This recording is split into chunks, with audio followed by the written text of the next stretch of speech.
네, 우리 성도님들, 제가 질문 하나 하고 설교를 시작하겠습니다. 우리의 신앙의 성숙에 있어서 가장 중요한 것이 있다면 뭐라고 할 수 있을까요? 말씀을 읽고 묵상하는 시간이 중요하다고 생각할 수도 있고요. 또 열심히 기도하며 하나님을 만나는 시간 너무도 중요하고요. 또 섬기고 봉사하는 시간 너무도 중요합니다. 이러한 개인의 경건을 위한 시간들이 너무도 중요한데요. 우리의 신앙의 성숙에 있어서 가장 중요한 것은 뭐라고 할 수 있을까요? 기독교 영성 작가인 게리 토마스는요, 뿌리 깊은 영성은 흔들리지 않는다라는 책에서 영적 성숙에 대해서 이렇게 말하는데요. 제가 읽겠습니다. 젊었을 때 나는 죄를 피하는 데 주력했다. 다시 말해서 내 신앙의 관심사는 섬김보다 경건에 있었다. 나이가 들고 내 생각이 바뀌었다. 이제 나는 모든 부류의 사람을 사랑하되 잘 사랑하는 능력이야말로 영적 성숙의 참된 정의라 믿는다. 네, 한마디로 영적으로 성숙한 사람은 잘 사랑하는 사람이다 라는 것이죠. 네, 다른 어떤 것보다 중요한 것이 바로 사랑하는 능력이다 라는 것입니다. 동의가 되십니까?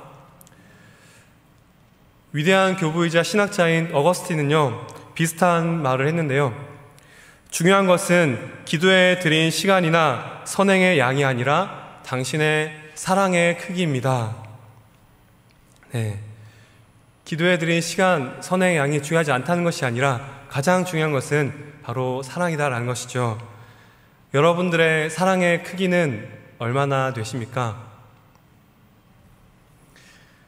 오늘 말씀에서요, 사도 요한은 더 단호하게 말하고 있습니다. 성숙한 정도를 넘어서 그 믿음이 진짜인지 거짓인지를 판별하는 기준이 바로 사랑이다라는 것이죠. 그래서 오늘 설교 제목을 사랑의 시금석으로 정했는데요. 시금석은 금이 진짜인지 그리고 불순물이 섞여 있는지를 검사하는 검색 돌을 말하는데요. 이 시금석의 금을 문질러 보았을 때 순금인지 아니면 18K인지를 판별할 수 있는 것이죠. 이와 마찬가지로 우리의 신앙이 진짜인지 순도가 높은지 불순물이 끼어 있는지를 판별하는 시금석이 바로 사랑이라는 것이죠. 오늘은 우리의 믿음을 점검해보는 이 사랑의 시금석으로 우리의 자신을 점검해보고 또 돌아볼 때에 이를 통해 주시는 은혜가 넘치길 간절히 소망합니다. 오늘 우리가 보는 이 요한일서, 이 편지를 살펴볼 때 이 편지를 쓴 목적이 너무도 중요한데요. 요한은 이 편지를 쓴 목적을 편지 속에 직접 밝히는데요. 우리 자막을 통해서 5장 13절 말씀을 같이 읽겠습니다. 시작. 내가 하나님의 아들의 이름을 믿는 너희에게 이것을 쓰는 것은 너희로 하여금 너희에게 영생이 있음을 알게 하려 함이라. 아멘. 네. 너희에게 영생이 있는 것을 알게 하려고 이 편지를 썼다라는 것이죠. 사도 요한은 이 영생이라는 단어, 영원한 생명, 이 단어를요, 여러 가지 단어로 표현하는데요. 영생, 이것은 하나님을 아는 것, 하나님을 아는 것으로 표현하고요. 또 하나님과의 사귐을 통해서 충만한 기쁨을 누리는 것으로도 표현합니다. 그리고 빛 가운데 속한 것, 빛에 속한 것, 영생, 그리고 사귐을 통해서 기쁨을 누리는 것, 다 모두가 똑같은 단어인데요. 이 영생이 있음을 알게 하는데 이러한 단어들, 제가 말씀드렸던 단어들은 조금 모호하다고 생각할 수 있는데요. 그러나 이 사도 요한은 절대 모호하게 두루뭉실하게 말하지 않습니다. 신자들 안에 있는 이 영원한 생명은 매일의 삶의 현장에서 구체적인 삶으로 나타나야 한다라고 말합니다. 삶의 현장에서 하나님의 계명을 지키는 구체적인 모습으로 나타나는 것이 참된 믿음이고 참된 신자라는 것이죠. 하나님의 계명을 지키는 구체적인 삶의 모습은 바로 형제의 사랑인 것입니다. 우리 오늘 말씀 9절부터 11절 말씀을 같이 읽어보시죠. 9절부터 11절인데요. 9절은 제가 읽고 10절은 여러분이, 11절은 같이 읽겠습니다. 빛 가운데 있다 하면서 그 형제를 미워하는 자는 지금까지 어둠에 있는 자요.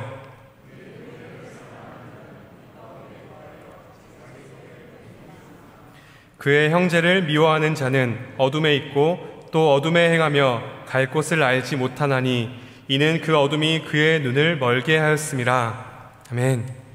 네, 너무도 성경은 단호하게 표현합니다.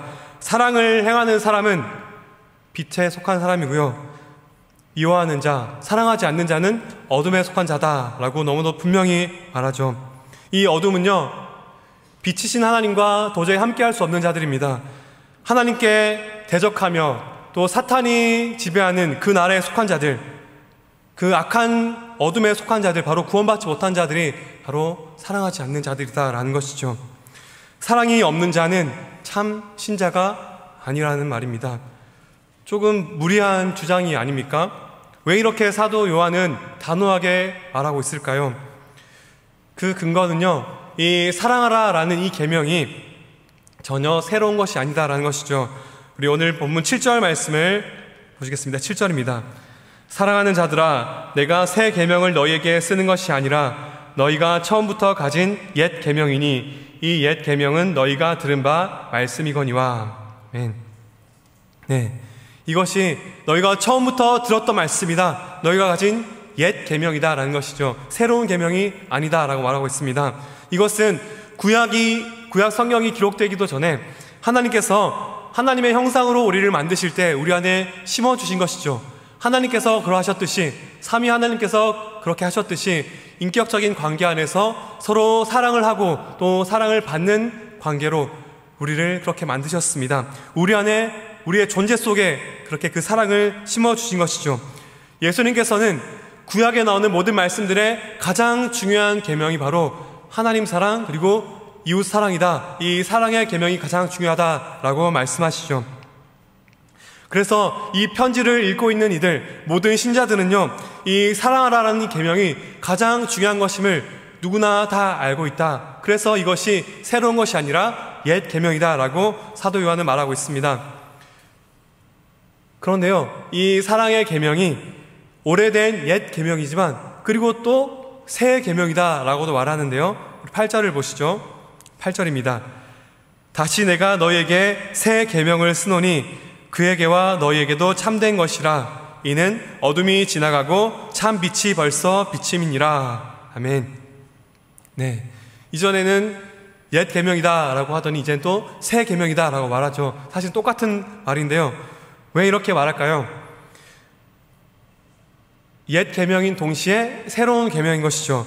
그 이유는 어둠이 지나가고 참 빛이 벌써 비침이니라 라고 말합니다. 여기서 비침이니라, 참 빛이 벌써 비친다 라고 할 때 이 단어는요, 많이 사용되는 미완료 시제인데요, 우리나라 말로는 좀 힘들지만 이것이 과거에 시작되었고 현재까지 쭉 계속되는 것을 말할 때 이 시제를 쓰는데요, 그것이 참 빛이 이미 비쳤고 지금까지 우리에게 비치고 있다라는 것이죠. 무슨 말일까요? 예전에는요, 율법을 통해서 하나님께서 울타리를 쳐주시고 희미하게 경계를 지어서 말씀하셨던 그 계명들이 이제는 너무도 선명하게 보여주셨다는 것이죠. 이제는 참 빛이 비치고 있습니다. 예수님께서 그 하나님의 사랑이 무엇인지를 너무나도 분명하게 보여주셨기 때문입니다. 옛 율법이 희미하게 말하는 그 하나님 사랑, 이웃 사랑이라는 계명이 어떤 것인지를 예수님께서 선명하게 보여주신 것이죠. 그런 의미에서 참 빛이 비추인 것입니다. 빛으로 오신 예수 그리스도를 통해서 사랑하라 라는 이 말씀이 어떻게 성취되고 또 어떻게 이 어둠 가득한 이 땅에서 실제할 수 있는지를 우리 예수님께서는 증명하셨고 보여주셨습니다. 그래서 그리스도 안에서 새로운 계명이 된 것이죠. 어둠이 지나가고 참 빛이 비치고 있습니다. 존 칼빈은요, 이 대목에서 사도 요한이 너무도 영광에 찬 흥분을 느끼며 말하고 있다라고 하는데요, 참빛이신 예수님께서 오셔서 죄와 무지에 있는 그 어둠을 몰아내시고 빛과 사랑의 새로운 시대를 시작하셨다라고 말하는 것입니다. 우리를 가리고 또 우리를 누르고 있던 그 모든 어둠이 사라지고 희미하게 우리가 보던 모든 것들이 이제는 너무도 선명하게 우리에게 보여주신 것이죠. 참 빛이신 예수님, 의의 태양이신 예수님이 눈부시게 빛났기 때문에 이제 우리는 한낮의 태양처럼 찬란하게 빛나는 그 진리를 분명하게 볼 수 있는 것이죠. 사랑하는 여러분, 예수님이 비추신 그 사랑의 빛이 가장 밝게 빛나고 가장 선명하게 드러난 곳이 어디일까요? 바로 십자가입니다. 그 하나님이 말씀하신 그 사랑의 계명이 가장 구체적인 모습으로 죄인을 위해 모든 것을 내어주시는 그 사랑을 그 십자가에서 보여주신 것이죠. 악이 지배하는, 사단이 지배하는 이 세상에서 눈부신 사랑이 빛날 수 있다는 그 사실을 보여주신 것입니다. 어둠 속에 있던 우리는 그 빛을 보았고 그 빛이 비추는 그 영광의 빛을 경험하였고 그 온기를 누리고 있는 자들이 바로 우리 신자들인 줄 믿습니다. 그 사랑을 경험했고 그래서 이 자리에 있기 때문에 우리는 그 사랑을 실천할 수 있는 자들입니다. 아니요, 그 사랑을 경험했고 또 누리고 있다면, 그 빛의 광채와 온기를 누리고 있다면 마땅히 그 빛을 비추이고 또 드러내는 것이 당연한 것입니다. 그래서 이 사랑하라는 이 계명은 예수님께도 참이었듯이 너희에게도 참이다 라고 이 사도 요한은 분명히 선포하고 있는 것이죠. 이것이 예수님께도 참이었듯이 저와 여러분들에게도 참인 줄 믿습니다. 사도 요한은 여기서 한 걸음 더 나아가서요, 그래서 사랑하지 않는 사람은, 그 빛을 반사하지 않는 사람은, 그 사랑을 드러내지 않는 사람은 참 빛을 경험하지 못하는 사람이며 참 신자가 아니다, 어둠 속에 있는 자다 라고 말하는 것입니다. 이 너무나도 분명하게 말하는 이 말씀에 비춰보면요, 우리가 행하는 이 사랑은요, 형제 사랑은 우리가 조금 더 좋은 사람이 되고자, 조금 더 윤리적으로 도덕적으로 바른 사람이 되고자 하는 그러한 행위가 아니라요, 이 형제 사랑은요 바로 이 그리스도인의 참된 자기 존재의 증명인 것입니다. 참된 신자를 증명하는 것이 바로 이 사랑인 것이죠. 우리가 구원받은 백성임을 어떻게 알 수 있습니까? 바로 우리가 사랑하는 모습, 우리의 사랑의 크기로 알 수 있다라는 것이죠. 사랑하는 성도 여러분, 이 엄중한 말씀, 이 말씀을 꼭 마음에 새기시길 바랍니다. 참된 신자는 사랑하는 사람입니다. 하나님께서 예수님을 통해 보여주신 그 크신 사랑의 온기를 누리며 그 사랑을 행하는 삶을 통해서 참된 믿음을 증명하는 우리 성도님들 되시길 간절히 축원합니다. 사랑하지 않는 자는 참된 신자가 아니다라는 이 엄중한 말씀이, 이 강력한 이 사도 요한의 권고의 말씀이 어떻게 느껴지십니까?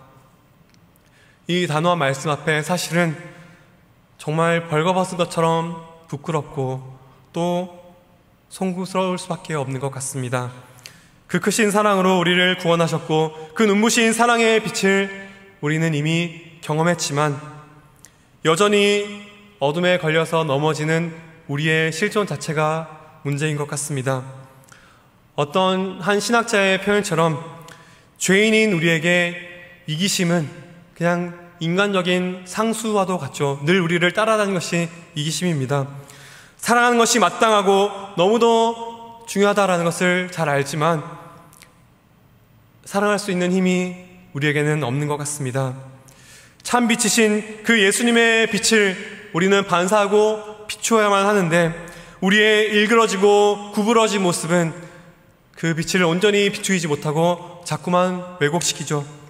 예수님을 통해 보여주신 그 하나님의 사랑이 너무나도 선명하게 우리의 마음 가운데 비추어졌지만 우리의 마음속의 어둠이 사라진 것 같다가도 스멀스멀 올라오고 그 어둠이 우리의 모든 영혼을 잠식해 가는 것만 같습니다.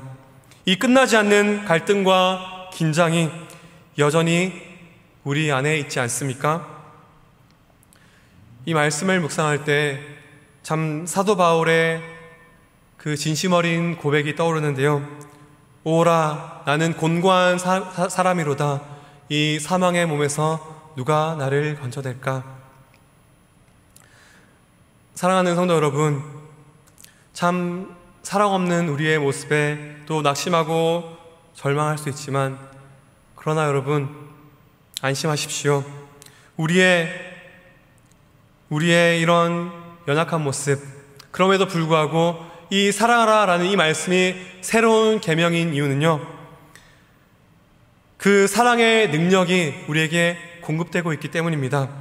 이전에 그 희미한 율법을 통해서 알려주었던 그것이 우리에게 선명하게 드러났다라고 말씀드렸습니다. 거기에 덧붙여서 이제는 모든 율법을 성취하신 그 예수님께서 우리를 위해 행하신 그 모든 일을 근거로 우리에게 그 사랑의 힘을 계속해서 공급하고 있는 것이죠. 예수님이 다 이루신 그 일이 날마다 우리에게 다시 일으켜주고 또 새 힘을 주고 있는 것입니다. 그것을 이 요한 1서에서는요, 예수님께서 우리의 대원자가 되시고 또 우리의 화목제물이 되신다라고 말씀하시는데요, 우리 오늘 본문의 앞에 있는 우리 요한 1서 2장 1절 2절 말씀을 우리 성경을 보시고 같이 한번 읽어보겠습니다. 요한 1서 2장 1절 2절입니다. 시작. 나의 자녀들아, 내가 이것을 너희에게 쓰면 너희로 죄를 범하지 않게 하려 함이라. 만일 누가 죄를 범하여도 아버지 앞에서 우리에게 대언자가 있으니 곧 의로우신 예수 그리스도시라. 그는 우리 죄를 위한 화목제물이니 우리만 위할 뿐 아니요 온 세상의 죄를 위하심이라. 아멘. 우리는 사랑에 실패하고 넘어져도요, 우리를 변호하고 우리를 대언하시는 중보자가 계시다라고 말씀하십니다. 우리의 중보자는요, 우리의 죄의 모든 파괴적인 결과와 그 모든 영향력을 회복시키는 화목제물이 되신다라고 말씀하십니다. 그 화목제물이 되셔서 십자가에 달리셨고 십자가에서 모든 것을 다 이루셨다라고 말씀하셨습니다. 우리 예수님은 그 일을 근거로, 우리를 위해 행하신 그 일을 근거로 오늘도 그 주님을 찾는 자들을 일으키시고 다시 한번 사랑할 수 있는 새 힘을 공급하시는 줄 믿습니다. 우리는 매일매일 우리의 사랑 없는 모습에 절망하지만 그 가운데 우리의 대원자이시고 또 우리의 유일한 소망 되시는 그 주님을 날마다 바라보아야 합니다.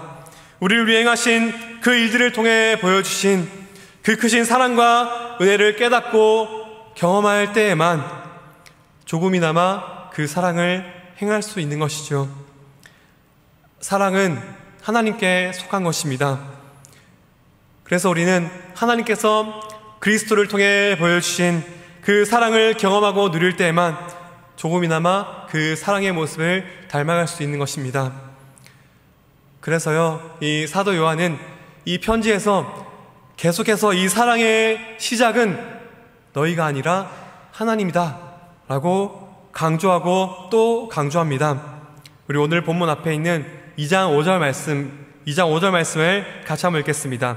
시작. 누구든지 그의 말씀을 지키는 자는 하나님의 사랑이 그 속에 온전하게 되었나니. 아멘. 네, 여기서 그의 사랑이, 하나님의 사랑이 그 속에 온전하게 되었다라고 표현하는데요, 여기서 온전하게 되었다라는 표현은요, 최종 목적지에 도달했다라는 뜻입니다. 하나님의 사랑이, 그 시작된 하나님의 사랑이 우리에게 왔고요, 그 우리에게 온 하나님의 사랑이 최종 목적지에 도달하는 모습이 바로 우리가 그 말씀을 따라 행하고 우리가 그 말씀을 따라 살아가는 것, 그것이 최종 목적지에 달하는 것이죠. 하나님의 사랑이 시작이고 우리가 사랑하는 것이 최종 목적지다라는 것이죠. 하나님의 사랑이 시작입니다. 또 우리가 너무도 잘 아는 말씀, 우리 요한일서 4장 10절 11절 말씀을 우리 자막을 통해서 같이 한번 읽겠습니다. 시작. 사랑은 여기 있으니 우리가 하나님을 사랑한 것이 아니요 하나님이 우리를 사랑하사 우리 죄를 속하기 위하여 화목제물로 그 아들을 보내셨음이라. 사랑하는 자들아, 하나님이 이같이 우리를 사랑하셨은즉 우리도 서로 사랑하는 것이 마땅하도다. 아멘. 우리가 먼저 사랑한 것이 아니라, 우리가 먼저 사랑할 수 있는 것이 아니라 하나님께서 우리를 먼저 사랑하셨다. 그래서 그 아들을 우리에게 보내셨다라고 말씀하십니다. 하나님의 사랑이 시작이죠. 그리스도를 통해 보여주신 그 사랑을 우리가 경험하고 우리가 충만히 누릴 때에만 우리는 그 사랑이 목적했던 우리를 통해서 나타나는 이웃을 향한 사랑, 형제를 향한 사랑, 그 사랑을 이룰 수 있는 것인 줄 믿습니다. 이렇게 우리는요, 날마다 연약하고 넘어질 수밖에 없는 죄인이지만 우리를 먼저 사랑하신 그 사랑을 경험하고 그 사랑을 힘입어서 조금씩 사랑할 때 조금씩이나마 그 사랑을 닮아갈 수 있고요. 또 그렇게 우리가 사랑을 행할 때 우리는 그 하나님의 사랑을 더 깊이 깨닫고 누릴 수 있는 것입니다. 오늘 말씀에서 또 그것을 잘 보여주는데요. 우리 오늘 말씀 10절 말씀을 다시 한번 보시죠. 10절입니다.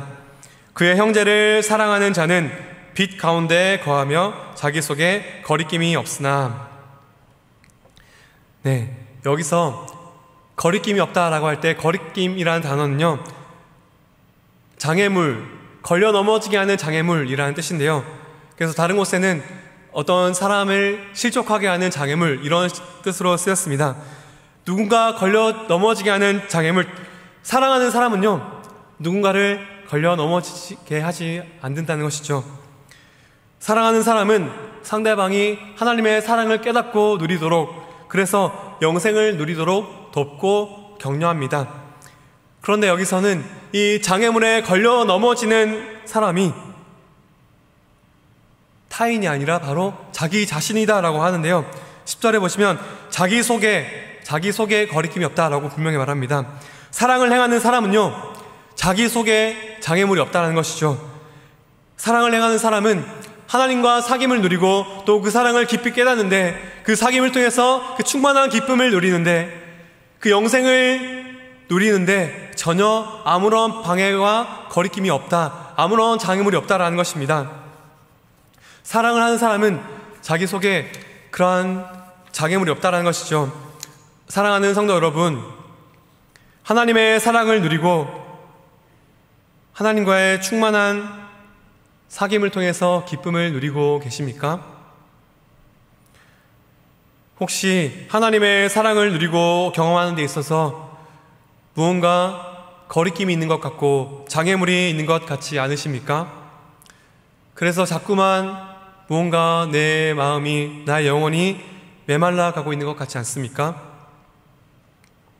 혹시 그렇다면 지금부터 사랑을 행하십시오.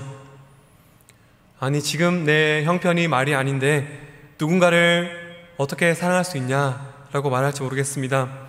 지금 내 안에 도저히 사랑할 수 있는 힘도 여유도 없다라고 말할지 모르겠습니다. 맞습니다. 원래 사랑은요, 우리에게 없습니다. 사랑은요, 그 우리의 사랑이 넘치는, 그 사랑이 솟아나는 느낌을 쫓아서 행할 수 있는 것이 아닙니다. 사랑은 결단으로 시작해서 의지를 통해서 할 수 있는 것입니다. 우리를 먼저 사랑하시고 또 사랑으로 모든 것을 행하신 그 예수 그리스도를 기억하고 또 그 예수 그리스도를 의지하여서 힘찬 발걸음을 내디뎌서 의지를 가지고 행하는 것이 바로 사랑인 것이죠. 그래서 우리의 그 예수님을 의지하여서 한 걸음 내딛는 그 작은 사랑의 행동부터 하라고 말씀하는 것입니다.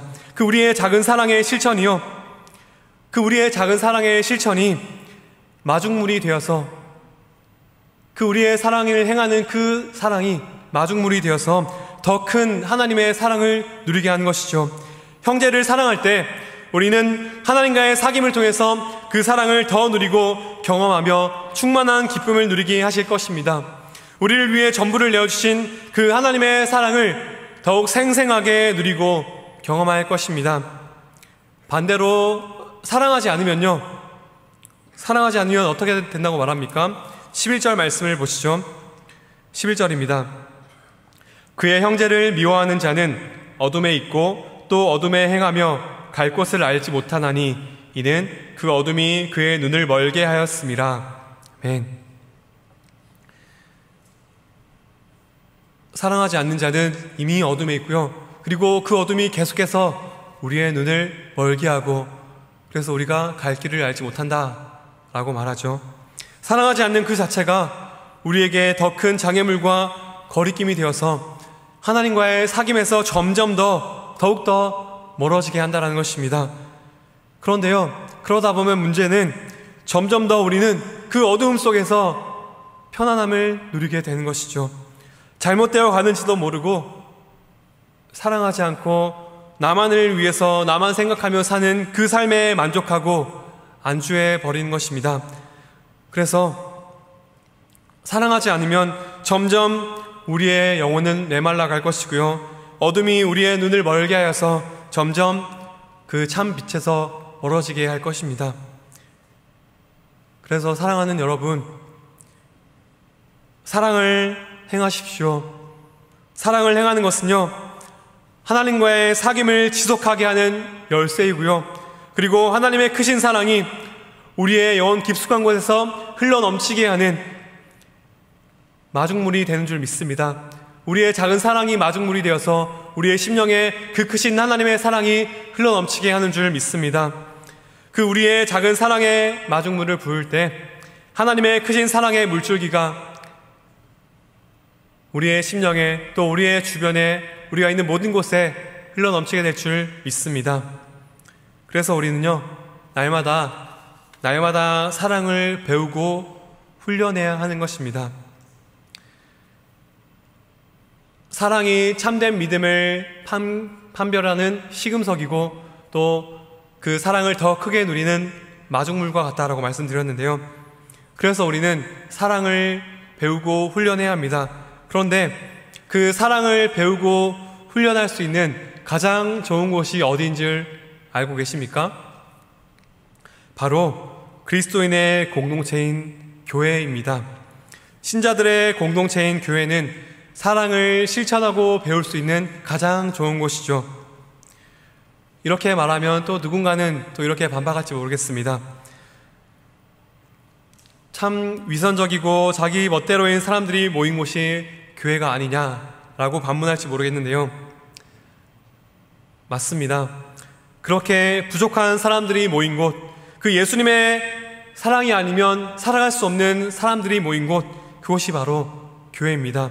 내가 그렇고요, 또 우리 옆에 있는 성도님들이 바로 그런 분들입니다. 그런 부족한 사람들, 각양각색의 사람들, 절대로 예수님이 아니었으면 모이지 않았을 사람들이 모인 곳이 교회이죠.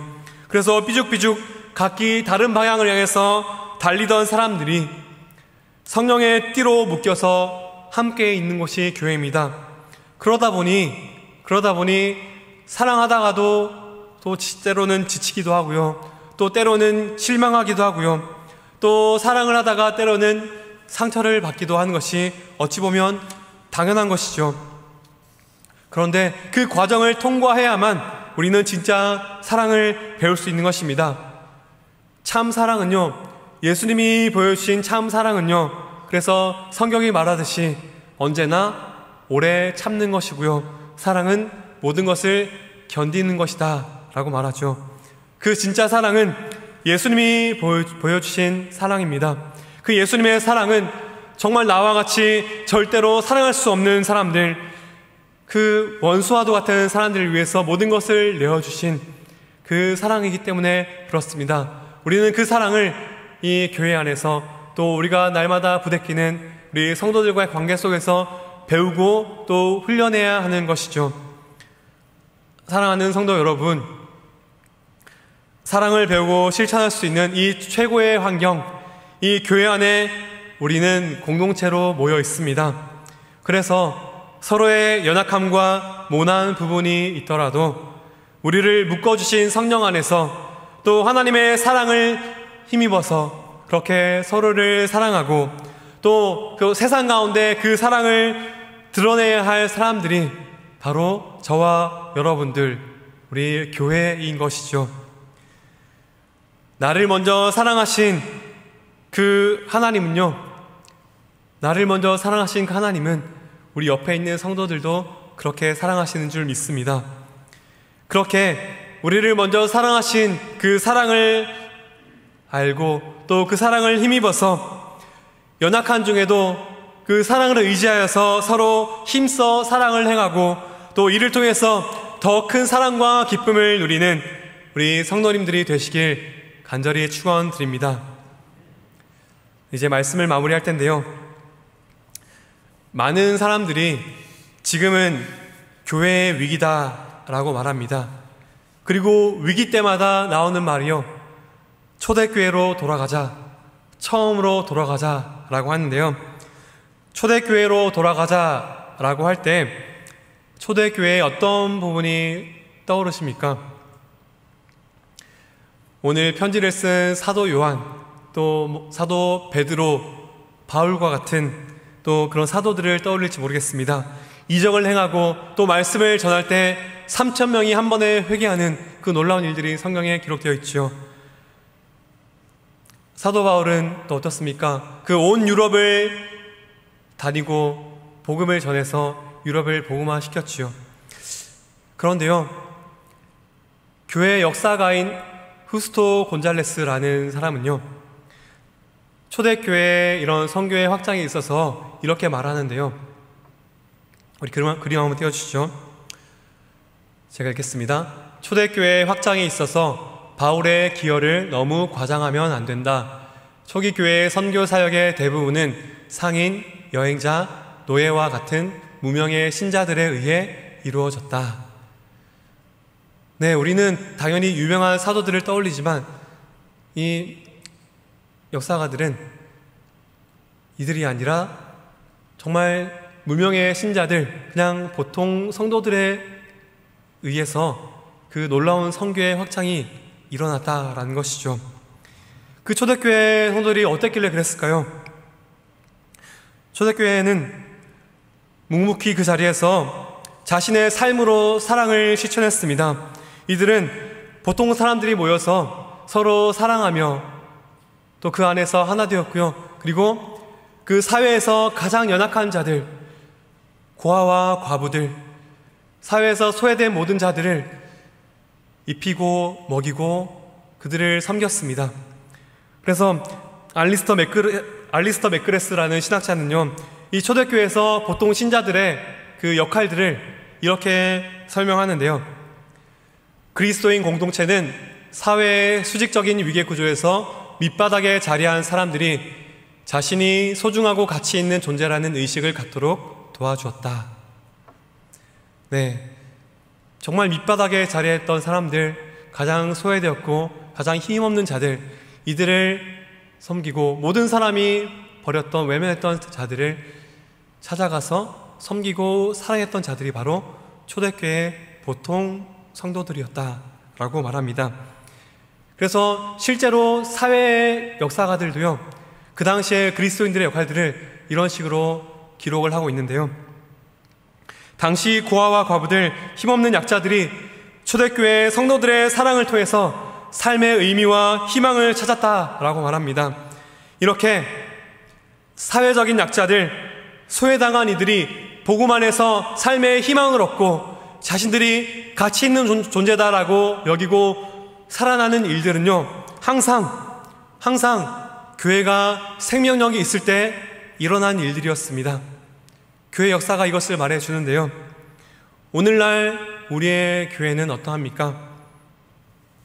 우리를 통해, 그리고 나를 통해서 정말 약하고 가난하고 억눌린 자들이 예수님의 사랑을 느끼고 또 그 사랑을 통해서 살아가는 역사가 우리 주변에 일어나고 있습니까? 참 저부터 많이 부끄럽습니다. 그런데요, 모두가 어려운 이때에 이 세상은 교회를 필요로 하고 있습니다.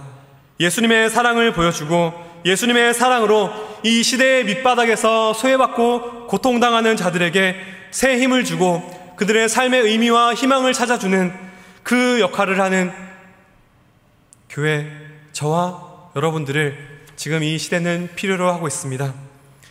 사랑하는 성도 여러분, 어둠 속에 있던 우리를 빛으로 불러주신 그 예수님의 사랑의 빛을 이제는 우리가 행하는 사랑을 통해서 비추는 은혜가 있길 간절히 소원합니다. 그래서 교회를 비난하는 이때에, 이 시대에 예수님을 닮은 참 사랑을 행하여서 우리의 믿음을 증명하며 또 그 사랑을 행하는 삶이 마중물이 되어서 우리가 더 크신 하나님의 사랑을 누리고 또 어둠 속에 점점 더 어둠 속으로 빠져들어가는 이 세상 가운데 모든 소외되고 죽어가는 이 땅 가운데에 하나님의 사랑의 빛으로 우리가 거는 발걸음마다, 우리가 가는 곳마다 그 사랑으로 빛을 비추고 또 생명을 전할 수 있는 우리 사랑하는 성도님들 되시길 간절히 축원드립니다. 아멘. 기도하겠습니다. 하나님 아버지, 오늘 말씀으로 우리를 돌아보니 우리의 모습에 참 부끄럽습니다. 그러나 우리 주님께서 오늘도 그 은혜 안에서 우리를 살리시고 또 새로운 힘을 주시는 줄 믿습니다. 우리와 날마다 친밀한 사귐을 원하시며 또 우리를 위해 모든 것을 내어주신 그 하나님의 사랑을 우리에게 먼저 보여주셨습니다. 그 사랑을 의지하여서 그 사랑을 힘입어서 오늘도 더 사랑하는 저희들 되게 하여 주옵소서. 실패하여 넘어지더라도 언제나 그 은혜를 향해 달려가게 하시고 날마다 그 은혜를 힘입어서 서로를 사랑하는 삶으로 우리의 믿음을 증명하며 또 점점 더 어두워져가는 이 세상 가운데에 주님의 사랑의 빛을 증거하는, 그래서 그 죽어가는 자들을 살리는 우리 모든 은평의 성도들 될 수 있도록 인도하여 주옵소서. 믿고 감사드리며 예수님의 이름으로 기도합니다. 아멘.